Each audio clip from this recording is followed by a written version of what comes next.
श्री साईबाबांच्या दर्शनासाठी देश विदेशातून लाखो साईभक्त या ठिकाणी येत असतात. बाबांचं दर्शन घेत असताना मंदिर परिसरामध्ये किंवा दर्शन लाईनमध्ये काही वेळेस भक्तांच्या वस्तू हरवतात.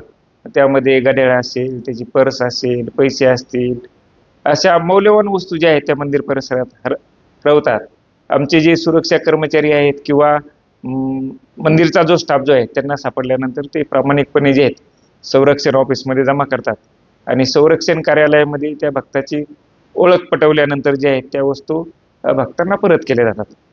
मागच्या वर्षामध्ये जवळपास जे आहेत शेकडो वस्तू ज्या आहेत अशा मौल्यवान वस्तू भक्तांच्या हरवलेल्या परत केलेल्या आहेत आणि त्याची किंमत जी जवळपास जी आहे ते 20 लाखाच्या दरम्यान आहे. आज बी मंदिर परिसरामध्ये एक सोन्याचं घड्याळ आमच्या संरक्षण कर्मचारी यांना सापडलेलं आहे आणि त्यांनी ते संरक्षण कार्यालयामध्ये जमा केलेले आहेत. हे जे आमचे सुरक्षा कर्मचारी असतील, संस्थांचा स्टाफ जो आहे, जे भक्तांच्या हरवलेल्या वस्तू परत करत आहेत, त्यामुळे निश्चितच संस्थांची जी प्रतिमा जी आहे त्या उंचवण्यासाठी मदत होते. संस्थांच्या सर्व कर्मचाऱ्यांचं मी या ठिकाणी मनपूर्वक हार्दिक अभिनंदन करतो. आज सापडलेलं घड्याळ हे सोन्याचं आहे, जवळपास 22 ग्रॅम वजनाचं आहे आणि